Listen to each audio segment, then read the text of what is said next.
Hello అండి, welcome to Telugu web Guru platform. Friends, మనం ఈరోజు మన HTML కోర్సులో టెక్స్ట్ ఫార్మేటింగ్ ట్యాగ్స్ గురించి మాట్లాడదాం. ఓకే, సో మనం మన వెబ్ పేజ్ క్రియేట్ చేస్తున్నప్పుడు ఏదైనా టెక్స్ట్ని బోల్డ్గా రిప్రజెంట్ చేయాలి, ఇటాలిక్గా రిప్రజెంట్ చేయాలి, లేకపోతే డిలీటెడ్ టెక్స్ట్ లాగా రిప్రజెంట్ చేయాలి, సబ్స్క్రిప్ట్ కావాలి, సూపర్ స్క్రిప్ట్ కావాలి. ఇలా మన టెక్స్ట్ని డిఫరెంట్ వేస్లో మనం ఫార్మేటింగ్ చేసి రిప్రజెంట్ చేయాలి అని అనుకునేటప్పుడు మనకి ఈ టెక్స్ట్ ఫార్మేటింగ్ ట్యాగ్స్ అనేవి చాలా యూజ్ అవుతాయి అన్నమాట. ఓకే, సో దాంట్లో ఏమేమి ట్యాగ్స్ ఉంటాయి అన్నది నేను ఇక్కడ క్లియర్గా మెన్షన్ చేయడం జరిగింది. ఓకే, సో ఈ ట్యాగ్స్ అన్నీ కూడా మనం మన వెబ్ పేజ్లో టెక్స్ట్ని డిఫరెంట్ వేస్లో రిప్రజెంట్ చేయడానికి యూజ్ అవుతూ ఉంటాయి అన్నమాట. ఓకే, సో మనం ఎటువంటి వెబ్ పేజ్ తీసుకున్నా, ఫర్ ఎగ్జాంపుల్ మనము ఏ వెబ్ పేజ్ తీసుకున్నా సరే, ఫర్ ఎగ్జాంపుల్ అమెజాన్ లాంటి వెబ్సైట్ తీసుకున్నా, ఏ వెబ్సైట్ తీసుకున్నా కూడా మనకి ఏమవుతుందంటే కొంత టెక్స్ట్ అన్నది అక్కడక్కడ బోల్డ్గా రిప్రజెంట్ చేస్తూ ఉంటారు. For example no cost EMI, లేకపోతే for example bank offer, cash back. Okay, so ఇలాగా. ఓకే, ఫర్ ఎగ్జాంపుల్ ఫ్లిప్కార్ట్లో ఏదైనా ప్రోడక్ట్ తీసుకున్నాం అనుకోండి, ఇక్కడ కూడా మనకి ప్రైస్ అనేది అక్కడ బోల్డ్లో చూపిస్తూ ఉంది, అండ్ ఆ పక్కన ఓల్డ్ ప్రైస్ అనేది కూడా మనకి వస్తుంది. ఓల్డ్ ప్రైస్ కూడా ఎంతో చెప్తుంది, చెప్పి అది మనకి స్ట్రైక్ టెక్స్ట్ లాగా క్రాస్ చేసి మనకి రావడం జరుగుతుంది. సో ఇలా డిఫరెంట్ టెక్స్ట్ ఫార్మేటింగ్స్ మనం చేయాలి అనుకుంటే మనకి ఈ టెక్స్ట్ ఫార్మేటింగ్ ట్యాగ్స్ అనేవి ఉన్నాయన్నమాట. ఓకే, సో ఏమేం ట్యాగ్స్ ఏమేం చేస్తాయి అన్నది ఒకసారి మనం నేర్చుకునే ప్రయత్నం చేద్దాం. Text formatting tags.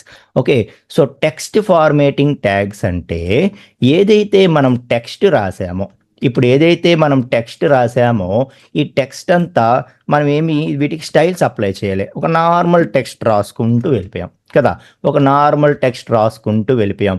ఇందులో ఈ కొంత టెక్స్ట్ని నేను బోల్డ్గా డిస్ప్లే చేయాలి, నా పేరుని ఇటాలిక్గా డిస్ప్లే చేయాలి. ఓకే, సో లేకపోతే సాఫ్ట్వేర్ ట్రైనింగ్ అనేది అండర్లైన్ చేసి డిస్ప్లే చేయాలి. ఇలా మనం ఏదైతే టెక్స్ట్కి రకరకాల స్టైల్స్ అప్లై చేస్తామో దాన్నే మనం టెక్స్ట్ ఫార్మేటింగ్ అంటామన్నమాట. ఓకే, సో టెక్స్ట్ని మనం ఫార్మేట్ చేస్తూ దాన్ని రకరకాలుగా డిస్ప్లే చేయడం, బోల్డ్ చేయడం, ఇటాలిక్ చేయడం, అండర్లైన్ చేయడం, ఇలా రకరకాల స్టైల్స్లో మార్క్ చేయడం దాన్ని. ఓకే, సో మన నోట్స్లో ఏదైనా హైలైట్ చేయాలనుకోండి, రేడియం ఏదైతే స్కెచ్ పెన్ ఉంటుందో దాంతో మనం ఇలా మార్క్ చేస్తాం. ఓకే, అది హైలైట్గా కనిపిస్తూ ఉంటుంది కదా, లేకపోతే అండర్లైన్ చేస్తాం, లేకపోతే దాన్ని మనం నోట్స్ రాస్తున్నప్పుడు ఇటాలిక్గా రాస్తాం. అలా దాన్ని మనం ఏమంటామంటే టెక్స్ట్ ఫార్మేటింగ్ అంటాం అన్నమాట. ఓకే, సో మన యొక్క టెక్స్ట్ని మనం డిఫరెంట్ స్టైల్స్లో ఫార్మేట్ చేయడాన్నే టెక్స్ట్ ఫార్మేటింగ్ అంటారు. ఓకే, సో ఆ టెక్స్ట్ ఫార్మేటింగ్ ట్యాగ్స్ ఏమేమి ఉంటాయి అనేది మనం మాట్లాడాలి. ఓకే, సో ఇలా ఏవైతే ట్యాగ్స్ ఎందుకు యూజ్ చేస్తారు అనే దాని పర్పస్ని బేస్ చేసుకొని మనకి ట్యాగ్స్ అనేవి 2 టైప్స్గా మనం చెప్పుకోవచ్చు అన్నమాట. ఓకే, సో మనం ఇంతకు ముందు ట్యాగ్స్ ఆల్రెడీ 2 టైప్స్ అని చెప్పాము, non void tags and void tags. అవి ఎందుకు? According to their structure. Okay, so according to their structure దానికి ఎండ్ ట్యాగ్ ఉందా లేదా అన్నదాన్ని బేస్ చేసుకొని నాన్ వాయిడ్, వాయిడ్ అని చెప్పాం మనం కదా. సో అకార్డింగ్ టు స్ట్రక్చర్ అవి ఎలా ఉన్నాయి అన్నదాన్ని బేస్ చేసుకొని, ఓకే, సో దానికి ఎండ్ ట్యాగ్ ఉందా లేదా అన్నది బేస్ చేసుకొని non void tags and void tags అని చెప్పి 2 రకాల ట్యాగ్స్ ఉంటాయి అనుకున్నాం. అవేంటో మనం నేర్చుకున్నాం. ఇప్పుడు సో ఆ ట్యాగ్ యొక్క పర్పస్ని బేస్ చేసుకొని, ఒక ట్యాగ్ ఎందుకు యూజ్ చేస్తున్నాము అనే పర్పస్ని బేస్ చేసుకొని కూడా మనకి 2 టైప్స్ ఆఫ్ ట్యాగ్స్ ఉంటాయని చెప్పొచ్చు అనమాట. Okay, right. సో అవి ఏంటి అంటే, ఒకటి non semantic tags and second type వచ్చి semantic tags. Okay, so non semantic tags and semantic tags. So semantic అంటే ఏంటంటే మీనింగ్ఫుల్ అని అర్థం అనమాట. ఓకే, సో జస్ట్ మన ఇంగ్లీష్ వర్డ్ సిమాంటిక్కి మీనింగ్ ఏంటంటే మీనింగ్ఫుల్, అంటే అర్థవంతమైన అని అర్థం వస్తుంది. ఓకే, సో నాన్ సిమాంటిక్ అంటే దానికి ఒక మీనింగ్ ఏమీ లేదు అన్నట్టు. Okay, right. సో ఇది ఎందుకు చెప్పాను అన్నది ఇప్పుడు ట్యాగ్స్ మాట్లాడినప్పుడు నేను చాలా క్లారిటీగా మీకు మాట్లాడతాను, మీకు అర్థమైపోతుంది. Okay, right. సో ఇక మనం టెక్స్ట్ ఫార్మేటింగ్ ట్యాగ్స్లో ఏమేమి వస్తాయి అనేది ఫస్ట్ మాట్లాడదాం, ఆ తర్వాత ఒక్కొక్క దాని గురించి చాలా క్లారిటీగా నేర్చుకుందాం. సో టెక్స్ట్ ఫార్మేటింగ్ ట్యాగ్లో మనకి బి ట్యాగ్ ఉంటుంది, అలాగే స్ట్రాంగ్ ట్యాగ్ ఉంటుంది. ఓకే, అలాగే ఐ ట్యాగ్ ఉంటుంది, అలాగే ఈఎం ట్యాగ్ ఉంటుంది, అలాగే మనకి మార్క్ ట్యాగ్ ఉంటుంది. ఓకే, అలాగే స్మాల్ ట్యాగ్ ఉంటుంది, అలాగే డిఈఎల్, ఓకే, డెల్, అలాగే ఇన్సర్ట్, అలాగే మనకి subscript and super script. Okay, ఇవన్నీ కూడా టెక్స్ట్ ఫార్మేటింగ్ ట్యాగ్స్ అనమాట. సో టెక్స్ట్ని డిఫరెంట్ ఫార్మేట్స్ ఎలా చెయ్యాలి అనే దానికి మనకి టెక్స్ట్ ఫార్మేటింగ్ ట్యాగ్స్ యూజ్ అవుతాయి. ఓకే, సో ఇందులో ఒక్కొక్క ట్యాగ్ గురించి మనం మాట్లాడేటప్పుడు మీకు అది నాన్ సిమాంటికా సిమాంటికా అన్నది మనం చెప్పేయచ్చు క్లియర్గా. Okay, right. సో ఫస్ట్ మనం బి ట్యాగ్ గురించి మాట్లాడదాం.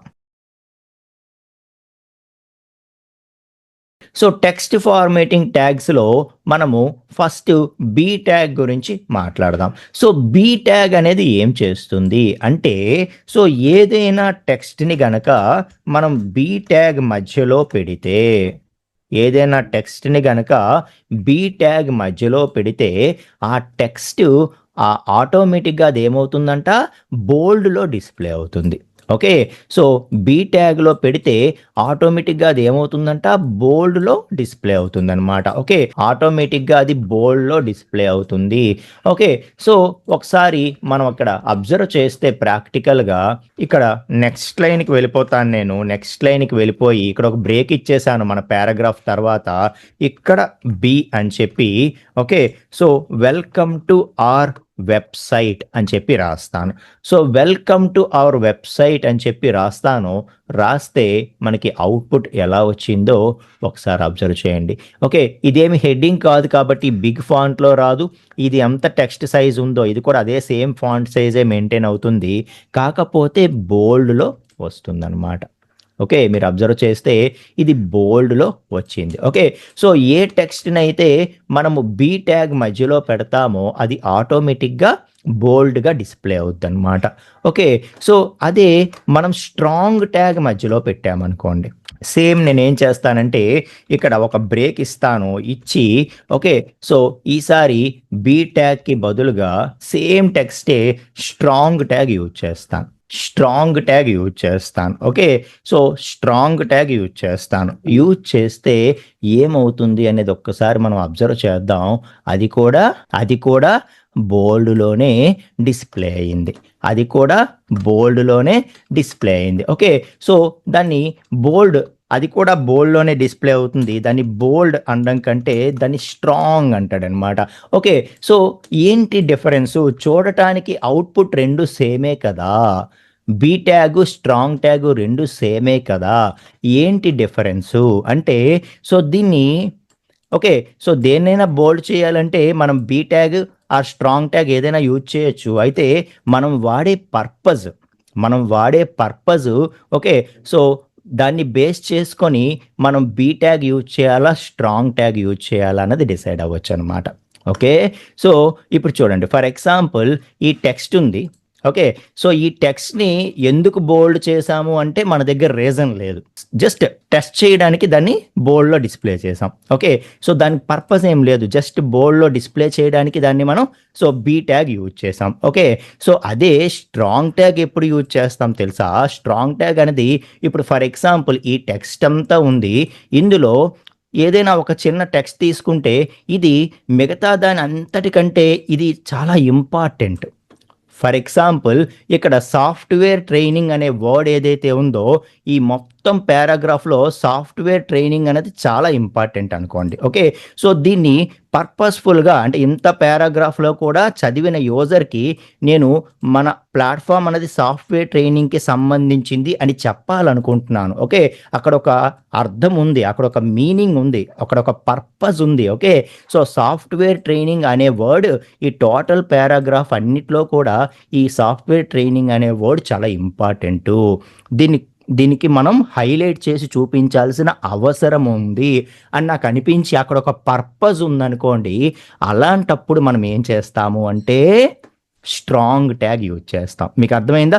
ఒక మీనింగ్ఫుల్ పర్పస్ మన దగ్గర ఉన్నప్పుడు ఏదైతే ట్యాగ్ యూజ్ చేస్తామో వాటినే సిమాంటిక్ ట్యాగ్స్ అంటారు. సో సిమాంటిక్ అంటే ఏమని చెప్పాను నేను? మీనింగ్ఫుల్. ఓకే. సో మనకు ఒక మీనింగ్ఫుల్ పర్పస్ ఉన్నప్పుడు మనం వాటిని యూజ్ చేస్తూ ఉంటామన్నమాట. అదే నాన్ సిమాంటిక్ ట్యాగ్స్ అంటే ఓకే, సో వాటికి పర్పస్ ఏమి ఉండదు, జస్ట్ మనం ఏదో ఒక టెక్స్ట్ని బోల్డ్ చేసేయాలనుకున్నాము కాబట్టి బోల్డ్ చేసేసాం అన్నట్టు. అర్థమవుతుందా? సో ఇప్పుడు సింపుల్గా చెప్పాలంటే మనం ఇంటి దగ్గర ఉన్నప్పుడు ఫుల్గా రెడీ అయ్యామనుకోండి. ఓకే. సో ఫుల్గా రెడీ అయ్యామనుకోండి, ఎవరైనా అడుగుతారు మనకి, సో ఇంటి దగ్గరే ఉన్నావు కదా, ఎందుకు ఇంత స్టైల్ అని చెప్పి కదా. అంటే అక్కడ పర్పస్ ఏం లేదు, మనం సరదాగా రెడీ అయ్యాం అంతే. ఓకే. అదే మనం ఒక ఒక ఫంక్షన్కో లేకపోతే ఒక పార్టీకో లేకపోతే ఒక గెట్ టుగెదర్కో వెళ్తున్నాం అనుకోండి, అక్కడ ఒక పర్పస్ ఉంది, కంపల్సరిగా మనం రెడీ అవ్వాలి. ఓకే. సో అలా మీనింగ్ఫుల్గా రెడీ అవ్వాల్సి వచ్చినప్పుడు మనకి ఎవరు క్వశ్చన్ చేయరు, అక్కడ ఒక మీనింగ్ ఉంది, అక్కడ ఒక సిమాంటిక్ థింగ్ ఉంది కాబట్టి. మీకు అర్థమవుతుందా? సో అలాగా పర్పస్ఫుల్గా దేన్నైనా మనం హైలైట్ చేయాలి అని అనుకుంటే అప్పుడు మనం మీనింగ్ఫుల్ సిమాంటిక్ ట్యాగ్స్ ఏవైతే ఉంటాయో వాటిని యూజ్ చేస్తాము. లేకపోతే జనరల్ కేసెస్లో బీ ట్యాగ్ యూజ్ చేస్తాము. సో హెచ్టిఎంఎల్ అనేది ఇనీషియల్గా ఇవేవి లేవండి, స్ట్రాంగ్ కానీ ఈఎం కానీ ఇవేవి కూడా స్టార్టింగ్ వెర్షన్స్లో లేవు. తర్వాత ఓకే, హెచ్టిఎంఎల్ అంటే అప్పటికి ఎలా ఉండిపోయిందంటే, సో హెచ్టిఎంఎల్ అంటే జస్ట్ ఒక స్ట్రక్చర్ ఇస్తుంది, జస్ట్ మన పేజెస్ని మనం డిస్ప్లే చేయడానికి, వెబ్ పేజెస్ క్రియేట్ చేయడానికి అని తప్పితే ఒక మీనింగ్ఫుల్గా ఉంటుంది అనేటటువంటి పర్పస్ లేదనమాట. సో దాన్ని హైలైట్ చేద్దామని హెచ్టిఎంఎల్ 5లో ఈ అప్డేట్స్ అన్నీ కూడా తీసుకొని వచ్చారనమాట. ఓకే. సో మనం ఏదైనా ఒకటి రాస్తున్నాము అంటే అది మీనింగ్ఫుల్గా డిస్ప్లే చేస్తున్నామా, దానికి ఏదైనా పర్పస్ఫుల్గా దానికి ఆ టెక్స్ట్ ఫార్మేటింగ్ చేస్తున్నామా లేకపోతే నార్మల్గా చేస్తున్నామా అనేది కూడా అక్కడ ఇంపార్టెంట్ అనమాట. అప్పుడు మనకి ఏమవుతుందంటే మళ్ళీ మనము దీన్ని ఇంకొక వెబ్సైట్కో లేకపోతే ఇంకొక సాఫ్ట్వేర్కో ఇచ్చి దాన్ని కన్వర్ట్ చేస్తున్నప్పుడు, దాన్ని ట్రాన్స్ఫార్మ్ చేస్తున్నప్పుడు, లేకపోతే దీన్ని ఇంకా అడ్వాన్స్డ్గా మనం మారుస్తున్నప్పుడు అప్పుడు ఏమవుతుందంటే ఏవైతే స్ట్రాంగ్ ఉంటాయో అవి ఎట్టి పరిస్థితుల్లో కూడా బోల్డ్గా డిస్ప్లే అవ్వాలి, ఎందుకంటే వాటికి పర్పస్ ఉంది కాబట్టి వాటిని డిఫరెంట్ కలర్లోనో ఎలాగో డిస్ప్లే చేసేలాగా మార్చుకోవచ్చు. సో వేటికైతే నార్మల్ యూజ్ చేస్తున్నామో వాటిని విడిచిపెట్టేయచ్చు, లేదంటే వాటిని కూడా ఇంకోలా కన్వర్ట్ చేసుకోవచ్చు. ఓకే. సో అలా మొత్తానికి దీన్ని సపరేట్ చేయాలి అనే ఉద్దేశంతో మనకి 2 రకాల ట్యాగ్స్ని కూడా ప్రొవైడ్ చేశారు అని చెప్పి చెప్తున్నా. సో అంటే మీనింగ్ఫుల్, ఒక పర్పస్ ఉన్నప్పుడు మనం చేయడం అనేది మీనింగ్ఫుల్ అనమాట. దాన్ని సిమాంటిక్ ట్యాగ్స్ వాడతాం అలాంటప్పుడు మనం. ఓకే. సో ఏవైతే మనకి స్ట్రాంగ్ ఉందో, సో స్ట్రాంగ్గా డిస్ప్లే చేయాలి, ఏదైతే ఈఎం ఉందో, ఓకే, లేకపోతే మార్క్ ఉందో, స్మాల్, ఇవన్నీ కూడా ఇక్కడ నెక్స్ట్ వచ్చినవన్నీ కూడా వీటిని మనం మీనింగ్ఫుల్గా వాటిని డిస్ప్లే చేయడానికి మనం వాటిని యూజ్ చేస్తాం. వీటినైతే మీనింగ్ఫుల్గా ఒక పర్పస్ ఉన్నప్పుడే మనం ఆ ఫార్మేటింగ్ని యూజ్ చేస్తామో అవే సిమాంటిక్ ట్యాగ్స్ అని చెప్పి చెప్పుకోవచ్చు అనమాట. ఓకే. రైట్. సో ఇక కాన్సెప్ట్లోకి వెళ్ళిపోదాం. Same B tag, strong tag same bold thing ఎలాగైతే డిస్ప్లే చేస్తాయో ఇక్కడ ఈ రిమైనింగ్ ఉన్నాయి కదా ఐఈఎం, ఈ 2 కూడా సేమ్ అనమాట. ఐ ట్యాగ్ ఉందనుకోండి, ఐ ట్యాగ్ ఏం చేస్తుందంటే ఇటాలిక్లో డిస్ప్లే చేస్తుంది. ఓకే. సో ఏదైనా టెక్స్ట్ని ఇటాలిక్లో డిస్ప్లే చేయాలి అని అనుకుంటే మనం ఈ ఐ ట్యాగ్ని యూజ్ చేస్తూ ఉంటాం. సో కాబట్టి ఏదైనా ఒక టెక్స్ట్ని మనం ఐ ట్యాగ్ మధ్యలో పెట్టాము అంటే అది మనకి ఇటాలిక్లో డిస్ప్లే అవుతుందన్నమాట. ఇప్పుడు చూడండి, ఫర్ ఎగ్జాంపుల్ నా నేమ్ ఏదైతే ఉందో దాన్ని నేను ఐ ట్యాగ్లో డిస్ప్లే చేస్తాను. ఓకే. సో దాన్ని ఐ ఓపెన్, ఐ క్లోజ్ మధ్యలో పెట్టాను. సో పెడితే ఆటోమేటిక్గా మీరు అబ్జర్వ్ చేస్తే అది ఇటాలిక్లోకి మారిపోతుంది. సో ప్రతిసారి టైప్ చేసిన ప్రతిసారి సేవ్ చేస్తున్నాను నేను, అబ్జర్వ్ చేయండి. ఓకే. సో బిగినర్స్ ఇక్కడ కొంచెం మిస్టేక్ అవుతుంది, ఎందుకంటే టైప్ చేసి వాళ్ళు సేవ్ చేయడం మర్చిపోతారు, రిఫ్రెష్ చేస్తారు, అది రాదు. ఓకే. రైట్. ఏ చిన్న అప్డేట్ చేసినా సేవ్ చేయడం గుర్తుంచుకోండి. ఓకే. రైట్. సో ఎస్, మనం ఈ విధంగా ఇటాలిక్లో దాన్ని డిస్ప్లే చేయొచ్చు. అలాగే ఏదైతే సాఫ్ట్వేర్ ట్రైనింగ్ అనేది ఉందో దాన్ని నేను ఇంకోలా డిస్ప్లే చేయాలనుకుంటున్నాను, స్ట్రాంగ్ అనుకుంటే దాన్ని స్ట్రాంగ్ చేసి మనం దాన్ని హైలైట్ చేయొచ్చు. సో ఇలా పర్పస్ఫుల్గా మనం ఏ ఫార్మేట్ అయితే చేయాలనుకుంటున్నామో ఆ ఫార్మేటింగ్ అంతా కూడా మనం చేసుకోవచ్చు అనమాట. ఇవన్నీ కూడా టెక్స్ట్ ఫార్మేటింగ్ కోసం మనకి ఇచ్చినటువంటి ఆప్షన్స్ అని చెప్పి చెప్తున్నాను. ఇప్పుడు పర్పస్ఫుల్గా నేను దీన్ని హైలైట్ చేశాను. Okay, right. అలాగే నా నేమ్ని నేను ఇటాలిక్లో డిస్ప్లే చేయాలనుకున్నాను. ఇప్పుడు ఈ ఇటాలిక్ కూడా అంతే. ఇటాలిక్ కూడా జస్ట్ నా నేము నాకు ఇంపార్టెంట్, నా పేరు నాకు ఇంపార్టెంట్ కాబట్టి నేను దీన్ని ఇటాలిక్లో డిస్ప్లే చేసుకున్నా, అంతేగాని దానికి పర్పస్ ఏం లేదు. ఓకే, దానికి పర్పస్ ఏం లేదు. అదే నేను ఫర్ ఎగ్జాంపుల్ సాఫ్ట్వేర్ ప్రాజెక్ట్స్ అనేది ఉంది. సో ఈ సాఫ్ట్వేర్ ప్రాజెక్ట్స్ అనేది కూడా ఇంపార్టెంటు. ఓకే, సో మనము ఈ వెరైటీ ఆఫ్ సాఫ్ట్వేర్ ప్రాజెక్ట్స్ మీద వర్క్ చేసిన ఎక్స్పీరియన్స్ ఉంది అని నేను చూపించాలి కంపల్సరిగా అని నేను అనుకున్నాను అనుకోండి. ఓకే, సో లేకపోతే సాఫ్ట్వేర్ డెవలప్మెంట్ని నాకు ఇది చాలా ఇంపార్టెంట్ అనిపించింది, సో పర్పస్ఫుల్గా దీన్ని నేను సపరేట్గా ఫార్మేట్ చేయాలనుకున్నాను అనుకోండి. అప్పుడు నాకు ఒక పర్పస్ ఉన్నప్పుడు నేను ఏం చేస్తానంటే ఐ ట్యాగ్కి వెళ్ళను అనమాట. సో ఐ ట్యాగ్ బదులుగా నేనేం చేస్తాను, అక్కడ ఈఎం ట్యాగ్ యూజ్ చేస్తాను. సో దాన్ని నేను ఈఎం ట్యాగ్లో పెడతాను. సో మీకు డిఫరెన్స్ ఏమీ కనబడదు. ఓకే, సో ఈఎంలో పెట్టింది ఇటాలిక్కే వస్తుంది, ఐలో పెట్టింది కూడా ఇటాలిక్కే వస్తుంది. ఇక్కడ ఈఎం అంటే ఏంటంటే ఎంఫసైజ్ చేయడం. ఓకే, సో ఈఎం అంటే ఏంటి, ఎంఫసైజ్ అంటే ఏంటి, దాన్ని హైలైట్ చేయడం. ఓకే, సో దాన్ని హైలైట్ చేయడం. Okay, so emphasize. Okay, so అంటే అది కూడా ఇటాలిక్కే, కాకపోతే దాన్ని ఎంఫసైజింగ్ అంటాం మనం. అంటే ఏంటి, సో దాన్ని హైలైట్ చేసి చూపిస్తున్నాం అనమాట. మనం. ఓకే, అలా పర్పస్ఫుల్గా మనం ఇటాలిక్ చేసి దాన్ని ఎంఫసైజ్ చేయాలి అని అనుకునేటప్పుడు ఒక సిమాంటిక్ వేలో మనం ఎంఫసైజ్ చేయాలి అనుకునేటప్పుడు మనకి ఈఎం ట్యాగ్ అనేది యూజ్ అవుతుందన్నమాట. ఓకే, సో అప్పుడు మనకది ఏమవుతుంది, ఇటాలిక్లో డిస్ప్లే అవుతుంది. దాన్ని ఎంఫసైజింగ్ అంటాం మనం. ఓకే, సో అదే ఇటాలిక్ ట్యాగ్ అయితే ఇటాలిక్ అంటాము, దీన్ని ఎంఫసైజ్ అంటాం అనమాట. Okay, right. So whatever మనం చూసే అవుట్పుట్ అనేది same. Okay, bold and strong same and I and EM same. Okay, కాకపోతే పర్పస్ వేరు అన్నది మనం గుర్తించుకుంటే చాలన్నమాట. Okay, right. సో అలాగే మార్క్ ట్యాగ్ అనేది ఎందుకు యూజ్ అవుతుంది అంటే సో మనం దాన్ని మార్కింగ్ చేయడానికి ఓకే, సో అంటే హైలైట్ చేయడానికి అని చెప్పి అనుకోవచ్చు సింపుల్గా. ఓకే, సో హైలైట్ చేయడానికి ఆర్ మార్కింగ్ చేయడానికి మనకి యూజ్ అవుతుందన్నమాట. ఓకే, సో ఫర్ ఎగ్జాంపుల్ ఏదైనా ఒక టెక్స్ట్ని మనం మార్క్ మధ్యలో పెడితే, okay, so for example software projects అనేది ఏదైతే ఉందో దీన్ని నేను మార్క్ చేయాలనుకుంటున్నాను. ఇదే మన నోట్స్లో అయితే రేడియం కలర్ స్కెచ్ తీసుకొని మనం మార్క్ చేస్తాం. చేస్తే మనకది మిగతా టెక్స్ట్ కంటే కాస్త హైలైట్గా కనిపిస్తుంది, మన ఐ క్యాచింగ్గా ఉంటుంది. ఫస్ట్ దాని మీదకి ఐ వెళ్తుంది కదా. సో అలాగా మన వెబ్సైట్లో ఏదైనా మన వెబ్సైట్ విజిటర్ ఎవరైతే వస్తారో వాళ్ళకి మనం దాన్ని హైలైట్ చేసి వాళ్ళకి ఫస్ట్ వాళ్ళ ఐ దాని మీదకి వెళ్ళాలి అని అనిపించింది అనుకోండి, అప్పుడు మనం ఏం చేస్తాము, దాన్ని మార్క్ చేస్తాం అనమాట. ఓకే, సో దాన్ని మార్క్ చేసి చూపిస్తే అప్పుడు ఆటోమేటిక్గా వాళ్ళకి అది వాళ్ళ ఐ అన్నది దాని మీదకి వెళ్తుంది. సో వెళ్ళి ఓకే, సో దాన్ని హైలైట్ అవుతుంది. తద్వారా మనం ఏదైతే అనుకుంటున్నామో అది అచీవ్ చేయగలుగుతాం అనమాట. Okay, right. For example software projects అనేది ఏదైతే ఉందో దీన్ని నేను మార్క్ చేయాలి అనుకుంటున్నాను. సో వెంటనే ఏం చేస్తాను, నేను దాన్ని మార్క్ ట్యాగ్ మధ్యలో పెడతాను, పెట్టి సేవ్ చేస్తున్నాను. చేసి మీరు అబ్జర్వ్ చేస్తే సాఫ్ట్వేర్ ప్రాజెక్ట్స్ అనేది ఏదైతే ఉందో అది మనకి హైలైట్ అయి కనిపిస్తుంది, మార్క్డ్ అయి కనిపిస్తుంది. ఓకేనా, సో ఇలా మనం మార్కింగ్ చేయడానికి ఆర్ హైలైట్ చేయడానికి మనకి ఇది యూజ్ అవుతుందన్నమాట. ఇది వంశీ గారు, ఇప్పుడు ఈ ఎంపసైజు ఐ ఇవేంటంటే యూజర్ దృష్టిలో ఉన్నవి కావన్నమాట. అంటే యూజర్ పాయింట్ ఆఫ్ వ్యూలో ఉపయోగపడవు, ఇంకొక డెవలపర్కి లేకపోతే అదర్ టూల్స్కి దృష్టిలో పెట్టుకొని తెచ్చినవే అనమాట. ఓకే, సో ఇప్పుడు మనం వెబ్సైట్ డిజైన్ చేసాము,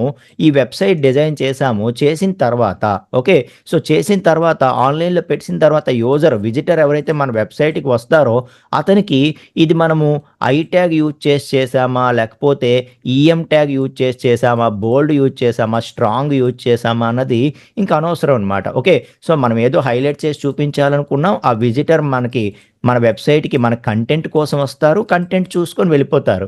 బట్ ఇది ఎవరికి?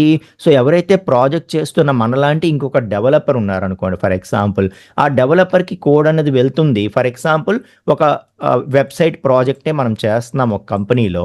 ఓకే, సో మనకి వేరే ఆఫర్ వచ్చింది, మధ్యలో వదిలేసి వెళ్ళిపోయాం దాన్ని. ఓకే, సో వెళ్ళిపోతే మన ప్లేస్లోకి ఇంకొకరు వచ్చి కూర్చుంటారు కదా, కూర్చునేటప్పుడు ఆ కోడ్ అక్కడ నుండి ఆయన దాన్ని అప్డేట్ చేయాలి, మెయింటైన్ చేయాలి. ఓకే, సో కాబట్టి అప్పుడు ఏమవుతుంది, అక్కడ ఇంకా ఆ రోజు నుండి అతను మొత్తం మనం రాసిన కోడ్ అంతా అండర్స్టాండ్ చేసుకుంటే ఆ రోజు నుండి మెయింటైన్ చేయగలుగుతాడు నెక్స్ట్ అప్డేట్స్. అప్పుడు ఏమవుతుందంటే ఉన్న కోడ్ అంతా స్టడీ చేస్తున్నప్పుడు సో పర్పస్ఫుల్గా దేన్ని హైలైట్ చేశాము, వితౌట్ పర్పస్ ఏవైతే మనం చేసాము, టెక్స్ట్ ఫార్మేటింగ్ చేసాము, ఇదంతా కూడా నెక్స్ట్ డెవలపర్కి అర్థమవుతుంది.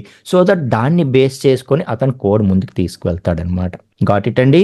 సో ఎస్, మనకి ఆ విధంగా మార్క్ ట్యాగ్ అనేది ఉంటుంది అని చెప్పి చెప్తూ ఉన్నాను, రైట్. సో ఇక నెక్స్ట్ మనకి ఏదైతే స్మాల్ ట్యాగ్ ఉందో, సో ఏదైనా ఫాంట్ని మనం నార్మల్ సైజ్ కాకుండా మరీ స్మాల్ సైజులో కావాలని స్మాల్ సైజ్ చేస్తూ డిస్ప్లే చేయాలి అని అనుకున్నా, ఓకే, సో మనకి స్మాల్ ట్యాగ్ అనేది యూజ్ అవుతుంది అనమాట. స్మాల్ ఫాంట్ సైజులో మనకి ఇది రావటం జరుగుతుంది. Okay, right. So for example మనం పర్పస్ఫుల్గా హలో దేర్ అనేది ఏదైతే ఉందో, ఓకే, లేకపోతే మై నేమ్ ఈజ్ అన్నది ఏదైతే ఉందో దీన్ని నేను కావాలనే స్మాల్లో డిస్ప్లే చేస్తాను.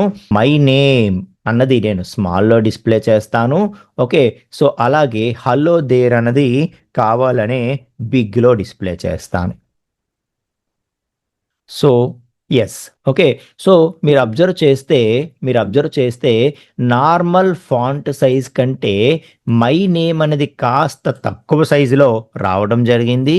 అలాగే హలో దేర్ అనేది కాస్త పెద్ద సైజులో రావటం జరిగింది. ఓకే, సో అది ఆ టెక్స్ట్ని మనము కాస్త డిఫరెంట్ వేలో డిస్ప్లే చేయాలి ఎక్కడైనా అని అనుకునేటప్పుడు మనకి ఈ బిగ్ కావచ్చు, స్మాల్ కావచ్చు, ఈ రెండు కూడా మనకి యూజ్ అవుతాయి అని చెప్పి చెప్పొచ్చు అనమాట.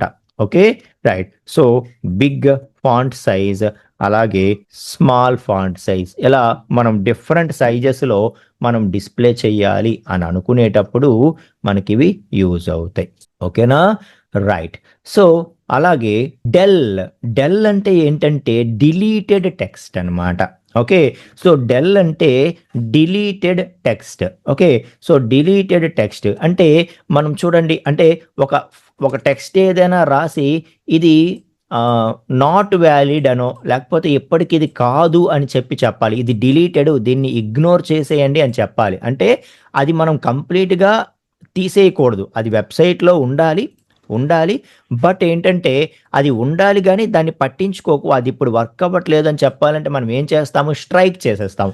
సో సింపుల్గా చెప్పాలంటే ప్రతి వెబ్సైట్లో కూడా కామర్స్ వెబ్సైట్స్లో, ఓకే, సో మనము ప్రోడక్ట్స్ ఏది ఓపెన్ చేసినా కూడా యాక్చువల్ ప్రైస్ ఎంత, సేల్ ప్రైస్ ఎంత, ఇగో ఇక్కడ ఉంది కదా, రైట్. ఓకే, సో ఇలాగా ఇప్పుడు ఆ 15,990 అనేది వాళ్ళు క్రాస్ చేసి స్ట్రైక్ చేసి చూపిస్తున్నారు. అలాగని అది తీసేయమని కాదు, అది కంప్లీట్గా డిస్ప్లే చేయకపోతే అయిపోద్ది, కానీ మనకి అది చూపించాలి పర్పస్ఫుల్గా. ఓకే, సో ఇంతకు ముందు 15,990 ఉండేది, ఇప్పుడు అది లేదు, అది డిలీటెడ్, అప్డేటెడ్ ప్రైస్ ఇది అని చెప్పాలనుకుంటున్నారు. అలా ఏదైనా ఒక టెక్స్ట్ని మనం అది డిలీటెడ్ టెక్స్ట్గా, స్ట్రైక్డ్ టెక్స్ట్గా మనం చూపించాలి అని అనుకుంటే మనకి డెల్ అనేది ఉపయోగపడుతుందన్నమాట. అర్థమైందా? సో డెల్ అనేది యూజ్ చేసి మనం స్ట్రైక్డ్ టెక్స్ట్ని డిస్ప్లే చేయొచ్చు అని చెప్పడం. ఓకే, సో ఫర్ ఎగ్జాంపుల్ ఇక్కడే, ఓకే, సో డెల్ అంటాను. సో డెల్ అని, ఓకే, సో ఆర్ఎస్ 9999 అంటాను. ఓకే, సో లేకపోతే 19,999 అంటాను. ఆ పక్కనే ఆర్ఎస్, ఓకే, సో ఏదైతే ఫర్ ఎగ్జాంపుల్ 999 అంటాను. ఓకే, ఇది ఎలా డిస్ప్లే అవుతుందో ఒకసారి చూద్దాం. ఓకే, సో చూస్తే ఎస్, మనకి అది స్ట్రైక్ టెక్స్ట్ వస్తూ పక్కన ఇది ఈ విధంగా రావడం జరిగింది. తిరిగి దాన్ని డిఫరెంట్ కలర్లో ఎలా డిస్ప్లే చేసుకోవాలి, దీన్ని రెడ్ కలర్లో డిస్ప్లే చేసి దీన్ని ఇంకేదో కలర్లో డిస్ప్లే చేయడం, ఇదంతా కూడా మనం చేయొచ్చు అనమాట. Okay, right. సో అలాగే ఇప్పుడు ఏదైతే ఒక టెక్స్ట్ని మనం రాసి దాన్ని స్ట్రైక్ టెక్స్ట్గా చూపించాలి అనుకుంటున్నామో, ఇన్ ద సేమ్ వే ఇది కొత్తగా ఇన్సర్ట్ చేయబడినటువంటి టెక్స్ట్. ఓకే, ఇది న్యూ అప్డేటెడ్ వాల్యూ, ఇది న్యూ ఇన్సర్టెడ్ వాల్యూ అని చెప్పి యూజర్కి చూపించాలనుకోండి, అక్కడ మనం ఏం చేస్తాము అంటే ఐఎన్ఎస్ అనేది వాడతాం అనమాట. ఓకే, సో ఐఎన్ఎస్ అనేది ఏంటంటే న్యూలీ ఇన్సర్టెడ్ టెక్స్ట్ అన్నట్టుగా వస్తుంది. సో సింపుల్గా చెప్పాలంటే అక్కడ మనకు కనిపించే అవుట్పుట్ అయితే అండర్లైనే వస్తుంది, అక్కడ మనకి కనిపించే అవుట్పుట్ అయితే అండర్లైనే వస్తుంది. కాకపోతే దాన్ని పర్పస్ఫుల్గా మనం అది న్యూలీ ఇన్సర్టెడ్ టెక్స్ట్ అని చెప్పి దాన్ని చూపించాలి అనుకుంటున్నాము అని అర్థం అనమాట. ఓకే, సో ఇది పాత రేటు, ఇది కొత్త రేటు, ఇది న్యూలీ ఇన్సర్టెడ్ ఇది అని చెప్పి యూజర్కి ఒక ఫీల్ ఇవ్వాలి అనుకుంటే మనం ఐఎన్ఎస్ అనేది వాడతాము అని చెప్పడం. సో ఐఎన్ఎస్ వాడామనుకోండి, అప్పుడు ఏమవుతుంది మీరు అబ్జర్వ్ చేస్తే జస్ట్ అండర్లైన్ అన్నది వస్తుందన్నమాట. ఓకే, సో ఇది డిలీటెడ్ టెక్స్ట్, ఇది అంటే ఈ టెక్స్ట్ మనం చూపిస్తాం, ఇది చూపిస్తాం. సో ఇది పర్పస్ఫుల్గా ఇది ఇప్పుడు లేదు, ఇది డిలీటెడ్ టెక్స్ట్, ఇది ఇప్పుడు న్యూలీ ఇన్సర్టెడ్ టెక్స్ట్ అని ఒక పర్పస్ఫుల్గా మనం దాన్ని డిస్ప్లే చేయాలి అని అనుకుంటే మనం ఈ విధంగా ఇస్తామన్నమాట. ఓకే, సో మనకి ఇప్పుడు ఈ వెబ్సైట్లో చూసినట్టుగానే. ఓకే, సో ఇక్కడ ఈ ప్రైస్ని వాళ్ళు ఏం చేశారు, సో ఇన్సర్టెడ్ ప్రైస్ని వాళ్ళు అండర్లైన్ చేయకుండా కాస్త బిగ్ ఫాంట్లో డిస్ప్లే చేశారు, బిగ్ ఫాంట్లో అలాగే బోల్డ్లో డిస్ప్లే చేశారు. అలాగా మనం డిస్ప్లే చేయాలన్నా కూడా చేయొచ్చు. అయితే బై డిఫాల్ట్ మనకి ఇన్సర్ట్ అంటే ఏమొస్తుంది, ఐఎన్ఎస్ అంటే ఏమొస్తుంది, బై డిఫాల్ట్ మనకి అండర్లైన్డ్ టెక్స్ట్ వస్తుంది అనమాట. సో దాన్ని ఫార్మేటింగ్ మార్చేయాలి, అండర్లైన్ నాకు వద్దు, ఇది బిగ్ ఫాంట్లో కావాలి, సపరేట్ కలర్లో కావాలి అంటే మనం చేసుకోవచ్చు. అదంతా కూడా మనం సిఎస్ఎస్లో ఖచ్చితంగా చేసుకుందాం. ఓకే, సో ఇక మనం subscript, super script, subscript, super script. So మనం చాలాసార్లు వెబ్సైట్లో మనం సూపర్ స్క్రిప్ట్, సబ్స్క్రిప్ట్ డిస్ప్లే చేయాల్సి రావచ్చు. ఫర్ ఎగ్జాంపుల్ ఒక మ్యాథమెటిక్స్ రిలేటెడ్ ఒక వెబ్సైట్ మనం చేస్తున్నాం అనుకోండి. ఓకే, సో ఖచ్చితంగా మనకు అప్పుడు ఏమవుతుంది, ఆ మ్యాథమెటిక్స్ రిలేటెడ్ వెబ్సైట్లో మనం ఒక కాన్సెప్ట్ గురించి ఎక్స్ప్లెయిన్ చేస్తూ ఒక వెబ్ పేజ్ క్రియేట్ చేయాలనుకున్నాం. ఓకే, సో ఒక కాన్సెప్ట్ గురించి క్రియేట్ చేస్తూ మనం ఒక వెబ్ పేజ్ చేసేటప్పుడు అక్కడ మనం ఏం చెప్పాలనుకుంటున్నామంటే సో స్క్వేర్ని డిస్ప్లే చేయాలనుకుంటున్నాం. Okay, so for example so 2 square. Okay, so 2 square equal to 2 into 2 అని చెప్పి ఫర్ ఎగ్జాంపుల్ మనం డిస్ప్లే చేయాలనుకుంటున్నాం. సో 2 స్క్వేర్ అని చెప్పి నేను డిస్ప్లే చేయాలంటే సో 2 పక్కన నేను 2 రాసేసాను అనుకోండి, అప్పుడు ఏమవుతుంది, అది 2 స్క్వేర్ అవ్వదు. కొంచెం డిఫరెన్స్లో నేను రాద్దాం అనుకున్నా అది 2 స్క్వేర్ లాగా మనకి రిప్రజెంట్ అవ్వదు కదా. సో అప్పుడు మనం ఏం చేస్తాము, జనరల్గా మనం రాసినప్పుడు కాస్త పైన రాస్తాం కదా, ఒక టెక్స్ట్కి పైన ఇంకొక టెక్స్ట్ ఏదైతే రాస్తామో దాన్నే సూపర్ స్క్రిప్ట్ అంటారు జనరల్గా. ఓకే, సో అంటే ఏదైతే మనం ఇంకొక 2 చూపించాలనుకుంటున్నామో అది జస్ట్ ఇక్కడ పైన రావాలి. ఓకే, సో ఇలా వస్తే దీన్ని సూపర్ స్క్రిప్ట్ అంటారనమాట, దీన్ని సూపర్ స్క్రిప్ట్ అంటారు. సో ఇలా మనం డిస్ప్లే చేయాలంటే ఏ విధంగా చేస్తాము అంటే ఎస్యూపి ట్యాగ్ ద్వారా మనం చేస్తామన్నమాట. ఓకే, సో చూడండి ఫర్ ఎగ్జాంపుల్ నేను 2 అంటాను, 2కి పైన ఇంకొక 2 రావాలనుకుంటున్నాను కాబట్టి అక్కడ సూపర్ స్క్రిప్ట్ ట్యాగ్ వాడి అక్కడ 2 అనేది ఇస్తానన్నమాట. సో ఇస్తే అది ఏ విధంగా వస్తుందో మీరు అబ్జర్వ్ చేయండి. ఓకే, ఈక్వల్ టు 2 ఇంటూ 2 అంటున్నాను. ఓకే, సో ఇప్పుడు ఒకసారి మనం అవుట్పుట్ అబ్జర్వ్ చేస్తే 2 స్క్వేర్ ఈక్వల్ టు 2 ఇంటూ 2 అని వచ్చింది. ఓకే, సో అదే 2 power 3 equal to 2 into 2 into 2 ఇలా డిస్ప్లే చేయాలనుకుంటున్నాను. ఫర్ ఎగ్జాంపుల్ మనకు అది కలిసిపోయి వస్తోంది కాబట్టి ఒక 2 బ్రేక్స్ ఇచ్చేస్తాను, ఇక్కడ 2 లైన్ బ్రేక్స్ ఇచ్చేస్తే మనకు కాస్త కింద డిస్ప్లే అవుతుంది. మీరు ఇప్పుడు అబ్జర్వ్ చేస్తే 2 power 3 equal to 2 into 2 into 2 ఇలా నేను డిస్ప్లే చేయాలి అంటే నాకు సూపర్ స్క్రిప్ట్ కావాలన్నమాట. ఒక టెక్స్ట్కి పైన సూపర్ స్క్రిప్ట్ లాగా ఇంకొక టెక్స్ట్ రావాలి అంటే అది ఏం చేస్తాము, సో అక్కడ సూపర్ స్క్రిప్ట్ అనేటటువంటి ట్యాగ్ యూజ్ చేస్తాం. ఎస్యూపి అనే ట్యాగ్ యూజ్ చేయడం ద్వారా మనం ఏం చేయొచ్చు, సూపర్ స్క్రిప్ట్స్ని క్రియేట్ చేసుకోవచ్చు. ఓకే, సో చూస్తున్నారు కదా ఈ విధంగా అనమాట. ఓకే. సో, ఎస్‌యుపి ద్వారా మనం సూపర్ స్క్రిప్ట్స్ అనేవి వస్తాయి. అలాగే ఫర్ ఎగ్జాంపుల్ బేస్ ఏదైనా మనం డిస్‌ప్లే చేయాలనుకుంటున్నాం. Okay. So, for example log base 2 అనో ఏదో ఫర్ ఎగ్జాంపుల్ ఒకటి డిస్‌ప్లే చేయాలనుకుంటున్నాం. ఓకే. సో, ఎలా డిస్‌ప్లే చేయాలనుకుంటున్నాం. సో, దీన్ని ఏ విధంగా డిస్‌ప్లే చేస్తున్నాం, ఒక టెక్స్ట్‌కి కాస్త అండర్‌లో ఇంకొక టెక్స్ట్ రావడం అన్నది ఏదైతే ఉందో ఇది సబ్‌స్క్రిప్ట్ అవుతుంది. ఓకే. సో, ఇది సబ్‌స్క్రిప్ట్ అవుతుంది. ఇదేమోని సూపర్ స్క్రిప్ట్ అవుతుంది. ఓకే. సో, సబ్‌స్క్రిప్ట్ మనకు కావాలి అనుకుంటే సబ్ ట్యాగ్ ద్వారా మనం సబ్‌స్క్రిప్ట్‌ని ఇంప్లిమెంట్ చేయొచ్చనమాట. ఓకే. రైట్. సో, ఇది మనకి సబ్‌స్క్రిప్ట్ లాగా వస్తుంది టెక్స్ట్. ఓకే. సో, అలాగే ఇది మనకి సూపర్ స్క్రిప్ట్ లాగా వస్తుంది. So, super script and subscript. So, ఒకసారి సబ్‌స్క్రిప్ట్ కూడా మనం చూసేద్దాం. సో, మరొకసారి క్లారిటీగా ఉండడానికి మరొక 2 బ్రేక్స్ ఇచ్చేస్తానిక్కడ. సో, మరొక 2 బ్రేక్స్ ఇచ్చేసి ఇప్పుడు సబ్‌స్క్రిప్ట్ చూద్దాం. సో, లాగ్ అని చెప్పి అక్కడ నాకు సబ్‌స్క్రిప్ట్ రావాలనుకుంటున్నాను కాబట్టి సబ్ అనేది ఇస్తాను. ఇచ్చి మనకి లాగ్ బేస్ 2 అని చెప్పి నేను చెప్పాలనుకుంటున్నాను. ఓకే. సో, అలా ఇస్తే మనకది ఏ విధంగా డిస్‌ప్లే అవుతుంది మీరు అబ్జర్వ్ చేస్తే మనకి ఇలా. ఓకే. సో, సబ్‌స్క్రిప్ట్ ఈ విధంగా డిస్‌ప్లే అవుతుంది. సో, ఇలా మనకి టెక్స్ట్ ఫార్మాటింగ్ ట్యాగ్స్ అనేవి ఉంటాయండి. ఓకే.